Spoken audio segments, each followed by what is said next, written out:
네, 화장품 품질 관리 9주차 강의 세 번째 시간 3차 시 강의 시작하도록 하겠습니다. 네, 우리가 전 시간에는 화장품 중에서도 특히 일반 화장품과 더불어서 우리 실제로 많이 이제 활용을 하고 있는 것이 이제 기능성 화장품인데요. 그 기능성 화장품들이 그 범주가 어떻게 되는지, 또 어떠한 종류들이 있는지 우선 이제 살펴봤고, 바로 기능성 화장품이라고 하는 것은 그 화장품의 유효성 측면에서 그 기능을 갖다가 충분히 발휘해야 되는 이제 그런 부분이 있는 거죠. 그래서 뭐 늘 우리가 이야기하지만 미백, 주름 개선, 자외선 차단이라고 하는 기존의 가장 초기의 기능성 이제 화장품을 포함해서 그 이후에 추가가 됐었던, 그렇죠?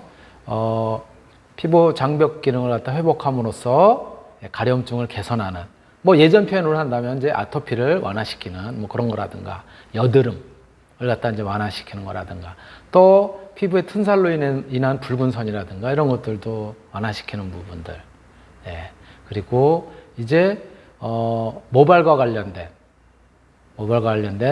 염색, 탈색 또는 이제 탈영, 그리고 우리가 이제 그 모발이 빠지는 그런 것들 같은 방지하기 위한 뭐 이런 부분들도 사실은 이제 포함이 되어 있죠. 거기에다가 덧붙여서 또 우리가 바로 뭐라 그럴까, 이제 제모 이런 부분들도 이제 기능성 화장품에 이제 범주에 들어간다고 했고, 그렇게 추가된 부분을 전부 포함해서 우리가 기능성 화장품에 대한 그런 효능을 갖다 검증할 필요도 있다라고 해서 조금 전에는 우리가 이제 기능성 화장품을 포함한 안정성 시험들, 가속 시험, 가혹 시험, 그 다음에 개봉 후 사용 시험, 뭐 이런 것들에 대해서도 같이 살펴봤어요. 예, 이번 시간에는 조금 더 기능성 화장품의 이제 기능적인 측면 이런 것들을 우리가 이제 평가하고 또 확인하고, 그러기 위해서 이제 어떤 요소들을 갖다 이제 살펴봐야 되는지 그 얘기를 갖다 좀 이제 해보도록 하겠습니다. 자, 그래서 우리 기능성 화장품의 기준 및 시험 방법이라고 하는 것이 화장품 법에 이렇게 이제 시행령으로 식품의약품 안전처 고시로 이렇게 되어 있습니다. 그래서 일부 이제 개정이 되어 있고요. 2조에 보면 요 이제 2조에 보면 고시 2조에 보면은 제 2조에 세부 사항에 구분해서 이제 다음 각호와 같이 정한다. 그래서 기능성 화장품의 기준 및 시험 방법과 관련된 그런 내용들이 여기 이제 제시가 되어 있어요. 1. 통칙은 별표 1과 같다. 즉 기능성 화장품의 전반적인 그러한 것들을 아우르는 그런 내용들이고요. 두 번째는 피부의 미백과 관련된 부분. 세 번째는 주름 개선과 관련된 부분. 네 번째는 자외선 차단과 관련된 부분. 그리고 다섯 번째가 미백, 주름 개선에 도움을 주는 기능성 화장품에 대한 그런 이제 여러 가지 요소들, 이런 것들이 이제 다 나와 있고요. 여섯 번째는 모발의 색상을 갖다 변화시키는, 즉 탈염이라든가 탈색을 갖다 이제 포함하는 이런 데 이제 도움을 주는 부분들. 일곱 번째가 채모를 갖다 제거하는데 도움을 주는 기능성 화장품에 대해서. 여덟 번째는 여드름성 피부를 갖다가 완화하는 데 도움을 주는 이제 기능성 화장품. 그리고 아홉 번째는 탈모 증상 완화에 도움을 주는 기능성 화장품. 그리고 열 번째 이제 기타 일반 시험법, 이런 것들을 갖다가 우리가 전부 요 기능성 화장품의 기준 및 시험 방법에서 제시를 하고 있습니다. 자, 그래서 그 부분을 갖다 우리가 이제 잠깐 살펴본다면은요, 앞에 보면은 별표 2가 뭐라 그랬냐면 피부의 미백과 관련된 그런 이제 부분이에요. 그래서 미백과 관련된 부분에 제가 별표 2로 되어 있는 피부의 미백에 도움을 주는 기능성 화장품의 각조, 기능성 화장품과 관련된 그런 부분들이 전부 여기에 서술이 되어 있어요. 그래서 2조 2호와 관련해서 제일 먼저 나오는 게 뭐냐면요, 나이아신 아마이드에 대한 부분들이 이제 등장을 하게 됩니다. 나이아신 아마이드 뭐예요? 우리가 미백 고시 원료로 지정이 되어 있는 그런 원료이죠. 그래서 나이아신 아마이드라는 것이 어떠한 물질이고 성상이 어떻고, 그렇죠? 또 그 성상을 갖다 이제 확인하기 위해서는 어떻게 해야 되고, 예. 그리고 융점이 어떻고, 순도 시험은 어떻게 해야 되고, 그리고 건조 감량은 얼마 정도 해야 되고, 강열 잠부는 얼마이고, 이런 것들이 전부 써 있어요. 이러한 기준을 갖다가 만족시켜야 되겠죠. 자, 그리고 이러한 나이아신 아마이드를 이제 고시 원료니까 집어넣으면 기능성 화장품 이렇게 쓸 수가 있어요. 어느 만큼? 네, 여기서 이제 제시한 양만큼 집어넣으면 이제 쓸 수가 있는데, 그렇게 만들어진 제품들이 여러 가지 유형이 있을 거 아니에요. 그쵸? 그래서 첫 번째로 뭘 나타나냐면 나이아신 아마이드를 갖다 활용한 로션 제품들에 대한 그러한 내용들이 여기 이제 쭉 나와 있습니다. 그래서 이 기능성 화장품을 정량할 때 표시량이 90% 이상에 해당하는 나이아신 아마이드를 갖다가 반드시 이제 사용해서 만든 제품이라는 거죠. 전체 90%가 나이아신 아마이드라는 얘기가 아니라, 예, 그런 90% 이상에 해당하는 나이아신 아마이드를 갖다 사용해서, 그래서 이제 이 로션을 갖다 이제 만들었을 경우에요. 제법은 뭐 이제 표시가 되어 있고, 확인 시험 어떻게 하고, pH가 어느 정도 되고, 정량법은 이게 어느 정도 들어있는지를 갖다가 그 양을 정확하게 우리가 해석하기 위해서는 요러한 방법으로 시험을 해라. 제가 잠깐만 읽어본다면, 이 기능성 화장품을 가지고 나이아신아마이드로서 약 20mg에 해당하는 양을 정밀하게 달아서 이동상을 넣어서 분산시킨 다음 정확하게 50ml로 하고, 20mg을 갖다 취한 다음에 거기다가 분산상에 이제 정제수겠죠. 그것을 넣어서 50ml로 하고 필요하면 여과해서 검액을 하라는 거예요. 그리고 나서 따로 나이아신아마이드 표준품도 똑같이 20mg을 갖다가 이제 넣어서 희석을 해서, 요거를 갖다 이제 표준품으로 삼아서 두 개를 비교하면, 표준품이 어느 정도 값을 갖다 나타내는데 우리가 만든 화장품의 경우는 어느 정도 그 값을 갖다 나타내니까 이게 함량이 어느 정도 되고 뭐 어떻다라고 하는 것들 갖다 우리가 이제 구할 수가 있을 거란 말이에요. 그러한 방법으로 이제 하게 되는 거고요. 요거를 분석하기 위해서 조작 조건은 자외부 흡광 강도계예요. 자외부니까 뭐예요? UV visible. 우리가 앞에서 배웠었던 자외선, 가시광선, 흡광 강도계. 그걸 갖다 이제 사용해서 하라는 거예요. 측정 파정은 260 나노메타에서 분석을 하라. 라고 이런 식으로 어떻게 그 물질을 갖다가 우리가 시험을 하는지, 분석을 하는지, 이런 부분들도 제시가 되어 있는 거죠. 그리고 이 로션뿐만이 아니라 나이아신아마이드를 갖다 통해서 만들어지는 것은 그 이외에도 액제, 보통 이제 스킨류겠죠. 액상 제품이니까는. 그러한 제품들. 또 크림 제품들. 요것도 아까와 똑같이 제법부터 시작해서 쭉 설명이 되어 있는 걸 제가 일부러 잘랐어요. 그래서 이제 크림제, 또 그 다음에 마스크팩.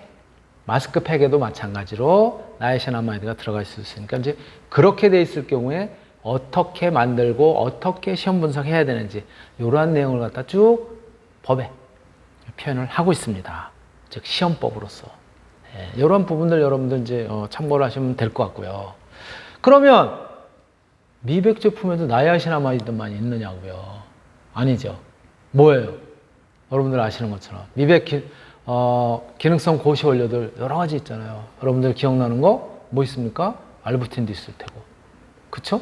또 알파 비사바롤도 있을 테고, 또 뭐 있어요? 당나무 추출물도 있을 테고, 그쵸? 또 굉장히 많단 말이에요.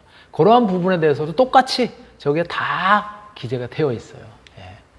그래서 미백 기능성 화장품 고시 원료로는 우리가 아는 것처럼 조금 전에 제가 말씀드렸지만 당나무 추출물이라든가 알부틴이라든가 또 유용성 감초 추출물이라든가, 그쵸? 그리고 에틸 아스코르빌 에테르라든가 아스코르빌 글코사이드라든가 마그네슘 아스코르빌 포스페이트, 또 뭐 알파 비사보롤 나이아신아마이드, 그리고 아스코빌 테트라 아이소팔미테이트라든가 이런 것들이 미백 기능성 고시 원료로 되어 있잖아. 이런 것들의 함량이 요 범주 내에, 제시한 범주 내에 그 함량으로 제대로 만들어졌는지 이런 것들도 나중에 테스트를 해야 될 거 아니에요. 그쵸? 만들어졌을 때. 넣을 때 열심히 넣었는데 넣고서 제조하는 과정에서 저게 손실이 일부 있을 수도 있을 테고, 또 다른 물질하고 예를 들어서 뭐 반응을 일으켜가지고, 뭐 화장품의 경우 반응을 일으키는 경우 거의 없지만, 그래서 다른 물질로 뭐 이제 바뀌었기 때문에 저 함량이 뭐 좀 떨어졌다라든가 뭐 이럴 수도 있기 때문에 이런 것들을 체크를 할 필요가 있다는 거죠. 이렇게 미백 기능성 고시 원료에 대한, 조금 전에 제가 보여드렸던 건 나이아신 아마이드에 대해서만 뭐 로션, 그 다음에 스킨이라고 얘기하는 액제, 그 다음에 크림제, 그리고 마스크팩, 이런 등등에 관한 것들이 제시가 되어 있는 것뿐만이 아니라, 마찬가지로 알부틴에 대해서도, 당나무 추출물에 대해서도, 유용성 감초 추출물에 대해서도, 에틸 아스코르비 에텔에 대해서도 다, 알파 비사오롤에 대해서도 다 그렇게 제시가 되어 있다라고 하는 부분을 말씀드리고요. 같은 방법으로 이게 이 미백 기능성 화장품에 대해서만 있는 것이 아니라, 우리 기능성 화장품이 굉장히 많잖아요. 지금 우리가 배웠었던 것처럼. 그쵸? 11가지 부류 정도에 속하는데, 그 다음에는 주름 개선 기능성 화장품도 또 보면은 별표 3에 이제 나와 있었잖아요. 아까. 거기에 피부의 주름 개선에 도움을 주는 기능성 화장품 각조에 대해서 제일 먼저에는 이제 레티놀이 나오네요. 레티놀이 우리 주름 개선 기능성 화장품의 고시 원료로 되어 있잖아요. 그렇죠? 여기서 똑같아요. 그래서 비타민 A, 비타민 A를 포함하는 U5일상의 물질이라는 거겠죠. 코드리버 오일이라고도 불러요. 레티놀이라고 하는 것이. 이 원료는 레티놀 또는 레티놀을 각종 유지에 녹이거나 다당류, 단백질 등을 포함하는 각종 고분자 물질로 안정화시킨 것, 또는 이들의 혼합물의 안정도, 제조 용이성, 또 등을 갖다가 향상시키기 위해서 희석제, 안정제, 점증제, 이런 것들과 같은 기타 원료를 첨가해서 얻은 것이 바로 요 레티놀이라는 거죠. 요 레티놀을 이용해서 이제 제품을 만들고, 그리고 나서 만들어진 제품은 어떻게 확인하고, 똑같이 조금 전에 보여드렸었던 그런 과정을 통해서 마찬가지로 여기에서도 우리가 제대로 포함이 되어 있는지, 이런 부분을 이제 살펴보게 됩니다. 이렇게 주름 개선 기능성 화장품의 경우 마찬가지 주름 개선의 기능을 가지고 있는 고시 원료들도 지정이 되어 있죠. 여러분들 잘 아시는 것처럼 주름 개선 기능성 화장품의 고시 원료는 4가지밖에 안 돼요. 현재로는 레티놀 이외에 레티닐 팔미테이트, 또는 아데노신, 또는 폴리에톡실레이티드 레티나마이드, 이런 식으로 되어 있고요. 함량도 요러요러한 범주에 해당하는 함량을 반드시 포함해야 된다, 라고 하는 이야기고요. 그래서 이렇게 제시가 되어 있다는 거. 또 이게 이제 미백 주름 개선 했잖아요. 그 다음에 또 뭐 있겠어요? 뭐 아시는 것처럼 이제 자외선 차단, 기능성 고시 원료, 이런 것들도 이제 있겠죠. 그래서 자외선 차단과 같은 경우는 이제 또 나중에 측정을 할 때 SPF라고 하는 지수를 갖다 이제 측정을 하게 되죠. 그렇죠? 그리고 요거는 이제 보통 SPF를 갖다 직접 측정하기 위해서는 사람을 대상으로 해서 이제 실험을 하게 되는데, 평가를 하게 되고, 이제 그런데 아까 우리가 살펴본 것처럼 제품을 갖다 일일이 사람을 갖다가 대상으로 해서 할 수가 없잖아요. 그러니까 SPF 지수를 갖다 측정할 수 있는 간이 방법으로 측정할 수 있는 기기들을 통해서 우선은 이제 하게 된다는 거죠. 물론 그 자외선 차단 기능을 가지고 있는 제품을 갖다가 식약처에다가 품목보고라든가 이런 거 하고 그럴 때는, 또는 새로운 제품을 갖다가, 새로운 원료를 갖다가 내가 발굴해서 개발을 해서 그런 것들을 쓰고 싶다라고 할 때는 인체 테스트까지 다 해야 돼요. 그런 부분에 대한 것들도 식약처에 허가를 갖다가 얻기 위해서 해야 되지만, 이렇게 정해져 있는 고시가 된 원료를 갖다 쓸 경우에는 인체 테스트 하지 않고 아까 말씀드린 것처럼 기기를 통해서 이제 할 수가 있습니다. 바로 그런데 자외선 차단 지수를 갖다 정확하게 얘기하는 SPF 지수, 요거는 원래 사람을 대상으로 해야 되는 거예요. 그래서 저기도 표현되어 있듯이 제품당 10명의 시험 대상에서 시료 도포 전의 최소 홍반량, 이것을 우리가 줄여서 MED 예, M은 미니멈인 것이죠. 예, 그러니까 E, 에리서말, 그 다음에 D는 dose, 양, 뭐 이런 의미예요. 그래서 최소 홍반량을 갖다 측정을 하고 이제 자외선 차단제를 갖다 도포한 후에 그 다음에 최소 홍반량을 갖다 이제 측정을 하게 됩니다. 예.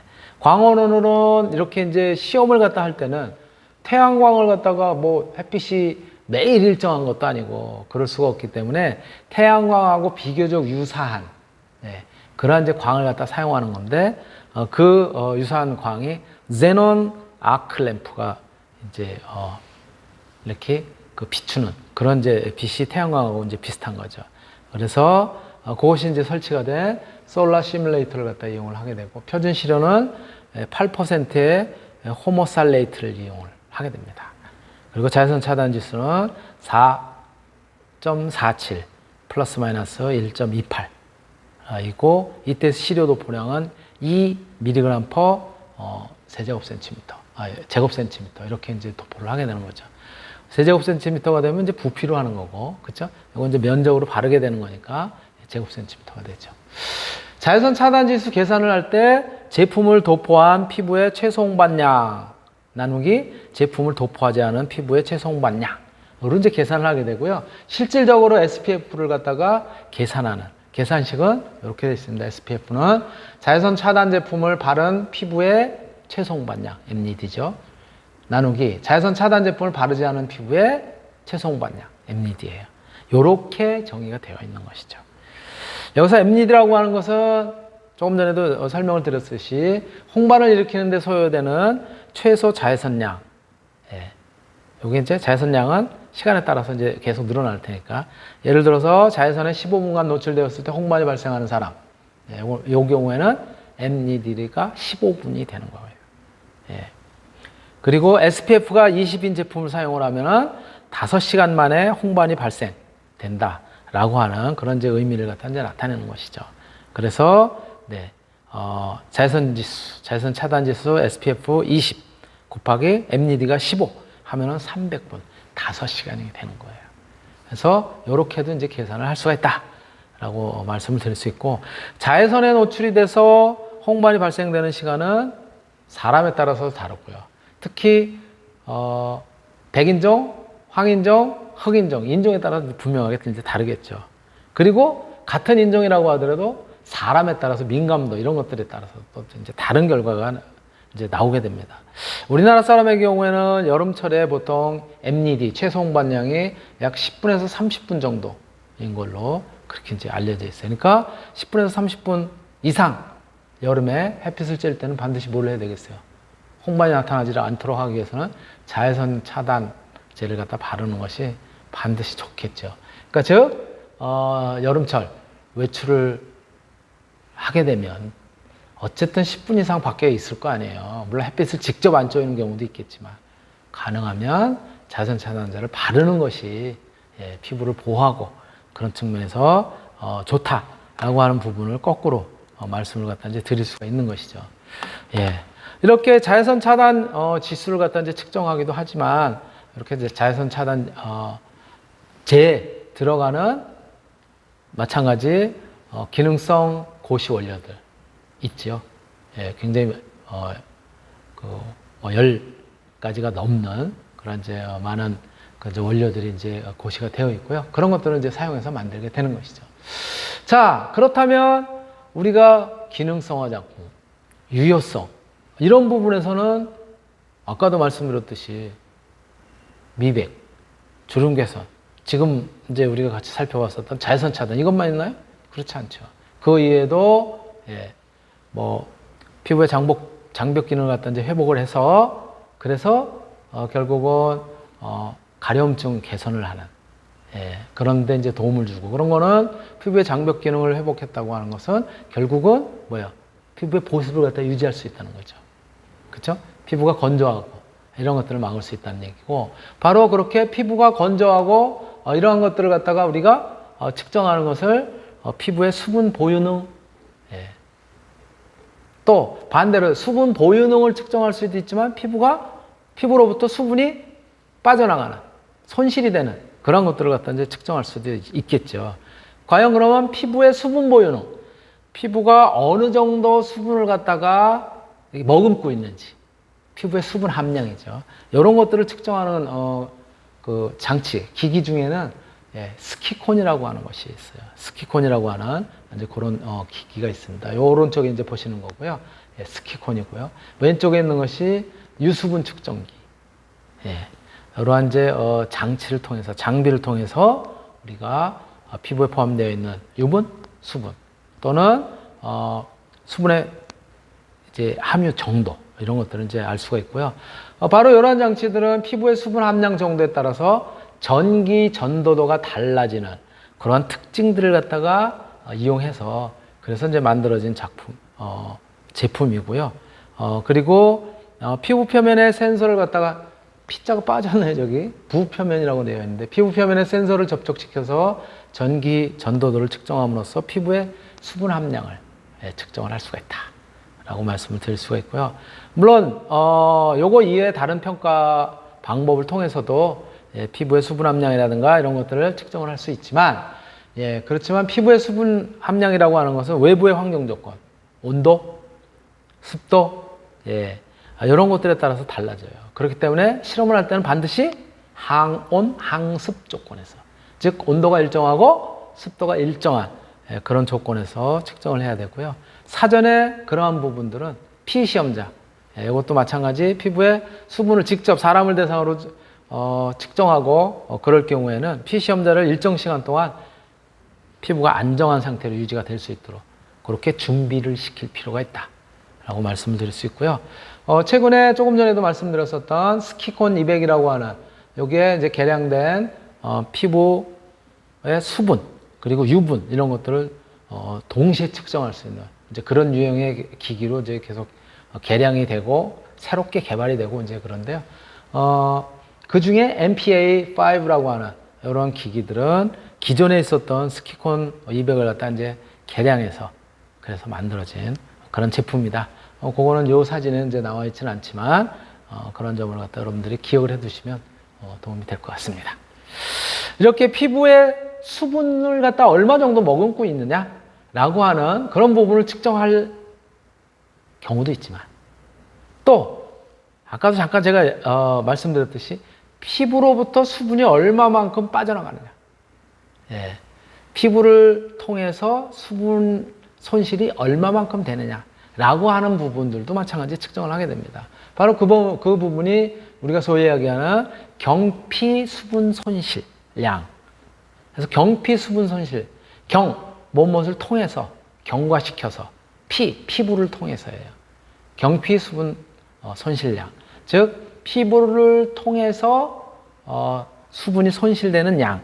이것은 영어로 TEWL 이렇게 표현합니다. TEWL은 무엇을 통해서라고 하는 트랜스, 에피더멀 피부죠.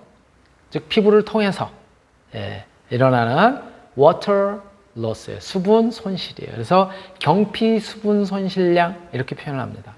그래서 경피 수분 손실량은 TEWL로 표현이 되고요. 요거를 갖다 이제 측정을 하기 위해서 바로 이러한 기기들이 직접 이제 활용이 됩니다. 어떤 요인에 의해서 피부 각질층의 구조가 불완전하게 되면은 피부 내부로부터 수분 손실이 굉장히 많아지게 되죠. 특히 이 우리의 장벽 기능을 하는 외부로부터의 세균의 침투라든가 이런 것들을 막는 기능도 할 뿐더러 또 우리 피부에 있는 수분이 손실되지 않도록 하는 그런 기능을 갖다 우리가 이제 피부의 장벽 기능 이렇게 이야기를 하는데요. 바로 이런 피부의 장벽 기능이 결국은 허물어지게 되면 내부로부터 뭐가 되는 거예요? 피부 내부로부터 수분이 손실이 이제 더 많아지게 되겠죠. 그래서 내부로부터의 수분 손실이 많아지게 되고 그렇게 되면 피부는 건조한 그런 상태를 갖다 이제 나타내게 되겠죠. 피부가 건조한 상태가 지속이 되면 그것이 결국은 악화가 되는 경우에는 이제 소위 이야기하는 의학적으로 표현한다면 아토피성 그런 질환으로 이제 발전을 하게 되는 것이죠. 그래서 바로 어느 정도 우리 피부로부터 수분이 어느 정도 손실이 일어나는지 이런 것들을 이제 측정하는 기기가 바로 피부 표면으로부터 증발되는 수분의 양을 측정하는 장치, evaporameter라고 하는 그런 이제 장치가 있습니다. 여기에 있는 것이 바로 evaporameter를 갖다가 이제 사진으로 이제 볼 수가 있는 것이고요. 예. 요거는 센서에 달린 전극으로 수분의 정도를 갖다 수분이 어느 정도 포함이 되어 있는지 이걸 갖다 측정하는 거고요. 화장품에 함유된 유성 성분들에 의한 피막 형성으로 그때 이제 그 결과로 나타나는 이제 보습 효과 이런 것들 측정하는데도 바로 이 장치는 TEWL 측정 장치, 이 장치는 유용하다라고 하는 부분을 여러분들 이제 기억을 해두시면 좋을 것 같습니다. 바로 이러한 부분들이 우리가 이제 화장품에서 유효성, 기능성 이런 부분들을 이제 측정하고 또 시험하고 분석하는 이제 그런 내용이라고 이제 볼 수가 있고요. 이렇게 경피, 수분 손실 뿐만이 아니라 이제 이런 것들도 이제 하게 되죠. 피부가 어느 정도 탄력을 갖다 가지고 있는지. 저건 뭐 하는데 이제 우리가 사용을 할 수 있겠어요. 화장품의 어떤 기능? 예, 주름 개선. 그렇죠? 주름 개선 효과가 얼마가 됐는지, 어느 정도 나아졌는지 이런 것들을 측정하는 데는 피부의 탄력을 갖다 이제 측정을 해서 그래서 그 화장품이 가지고 있는 유효성 이런 것들을 측정을 할 수가 있습니다. 건강한 피부는 탄력성이 높은 반면에 노화가 되거나 또는 건조한 피부의 경우에는 탄력이 굉장히 많이 떨어지게 되는 것이죠. 또 이런 이제 피부의 탄력성이라고 하는 것은 뭐 여러분들이 앞에서 이제 다 배웠었지만 진피내에 존재하는 콜라겐 그리고 엘라스틴 이라고 하는 이러한 섬유상 단백질 성분들에 의해서 이제 좌우가 되게 되는 것이죠. 콜라겐의 경우는 거의 기둥과 같은 거고 엘라스틴의 경우에는 기둥을 갖다가 쭉 엮어주는 이제 그런 형태라고 여러분들 이제 보실 수 있을 텐데요. 바로 이렇게 피부에 탄력을 갖다가 이제 주게 되는 콜라겐이라든가 엘라스틴이라고 하는 것은 나이가 들면서 세포의 재생력이 약해진다라든가 콜라겐이나 엘라스틴 분해 효소 활성이 높아져 가지고 그 피부가 탄력을 갖다가 잃게 되는 이제 그런 현상이 바로 노화인 것이죠. 그래서 피부의 탄력 측정 장치로는 쿠토메타라고 하는 장치예요. 이게 쿠토메타라고 하는 장치가 보통 이제 사용이 되게 되는 것이고요. 이러한 이제 쿠토메타라고 하는 이러한 장치, 이러한 기기는 센서 끝부분에 일정한 압력을 갖다 이제 걸게 됩니다. 압력을 갖다 이제 가하게 되고요. 그래서 피부를 갖다가 센서로 흡입한 다음에 피부를 갖다 이제 센서로 흡 해가지고 이제 흡입하게 되는 거죠. 흡입한 다음에 압력을 갖다가 이렇게 이제 흡 하다가 멈춰 있다가 그 다음에 이제 제거를 그런 상태에서 피부가 원래 상태로 어느 정도 돌아오게 되는지 그러한 돌아오는 정도를 갖다 측정하는 것이 바로 피부 탄력성을 측정하는 그런 이제 원리로 활용이 되고 있는 것이죠. 그래서 이런 피부 탄력 측정을 하기 위한 그런 이제 장치로는 그림에서 보시는 이러한 장치들이 이제 물론 장치의 모형이라든가 이런 것들은 조금씩 다를 수 있어요. 그래서 이런 장치들이 이제 실질적으로 활용이 되고 있다라고 하는 점을 여러분들 기억해 두시면 될 것 같고요. 예, 피부의 탄력뿐만이 아니라 피부에 또 우리 건강한 피부는 피부에 이제 혈액순환이 원활하게 일어나겠죠. 그래서 피부의 혈액순환이 원활하게 일어나게 되면은 피부가 제대로 이제 그 기능을 갖다가 이제 하게 될 텐데 그렇지 못한 경우 피부의 혈액순환이 원활하게 일어나지 못하면은 충분한 영양 공급을 갖다 이제 받지 못하게 되고 그렇게 되면은 세포의 재생 능력도 떨어지게 되고 그러면 노화가 빨리 진행이 되는 것이죠. 그리고 노폐물이 쌓이거나 또는 지방 분해력이 떨어지면서 체액이 축적이 되기도 하는 그러한 이제 피부에 여러 가지 문제들이 이제 발생하게 되는 것이죠. 그래서 한 예로 얼굴이 칙칙해지거나 또는 셀룰라이트 이런 것들이 이제 발생되는 원인 중에 하나가 피부에 어떤 혈액순환 이런 것들이 원활하지 못한 경우에 그런 문제점들이 발생하기도 이제 한다는 거예요. 그래서 피부의 혈리량을 갖다 이제 측정하는 그런 장치로는 페리플렉스라고 하는 이러한 이제 장치가 있는데요. 요거는 빛이 가지고 있는 태양광의 도플러 효과, 도플러 효과를 갖다 이용해서 혈행 속도를 갖다가 측정하는, 간접적으로 측정하게 되는 그러한 부분들인 것이고요. 이러한 것들은 요게 이제 모니터 상에서 이제 직접 나타나는 거고, 요 뒤에 있는 그런 이제 선들이 결국은 바로 어떤 센서 형태로 우리 이제 피부에다 이제 붙이게 되는 거죠. 그래서 혈류량이 어느 정도가 되는지 모니터로 직접 확인할 수 있는 그런 거다라고 생각하시면 될 것 같습니다. 또 이렇게 피부의 혈류량뿐만이 아니라 이런 것들도 이제 측정을 하게 되죠. 피부의 온도 또는 pH 이런 것들도 측정을 하게 됩니다. 보통 우리가 이제 체온계는 뭐예요? 몸의 내부 또는 내부에 준하는 온도를 측정하는 것이죠. 그렇죠? 몸의 내부에다가 어떻게 뭐 온도계를 꽂아 놓을 수도 없고, 그러니까는 체온계는 보통 그래서 이제 많이 사용할 경우에는 이제 몸의 내부 중에서 외부에 덜 노출이 되면서, 그러면서도 우리가 안을 들여다볼 수 있는 그런 데가 어디예요? 그래서 귀 속. 그렇죠? 그런데 이제 온도를 갖다 측정하기도 합니다. 체온계로는. 또는 뭐 어린아이 같은 경우에는 이제 뭐 조금 표현이 그럴지 몰라도 항문에다가 이제 체온계를 갖다 집어넣어서 그래서 체온을 갖다 측정하기도 해요. 과거에는. 요즘은 뭐 이렇게 이제 접촉하지 않는 방식의 체온계들 이런 것들이 이제 많이 개발이 돼서 사용이 되고 있는데, 이 접촉하지 않는 방식, 비접촉 방식의 소위 이야기하는 체온계, 이거는 거의 피부의 온도를 갖다 측정을 하게 되는 거죠. 그래서 피부의 온도를 측정한다는 얘기는 피부의 온도를 측정함으로써 우리 체온이 어느 정도 되는지 그런 것들, 상관관계라든가 이런 것들을 사전에 다 이제 연구하고 개발을 해서 그와 관련된 수치로 계산할 수 있도록 만들어진 것이 우리 비접촉식 체온계예요. 그런데 체온계로 피부 온도를 정확하게 측정하기 어렵기 때문에 그 체온계는 주로 이제 우리 몸의 내부의 온도를 갖다 이제 측정하기 위해서 이제 사실은 고안이 된 거 아니에요.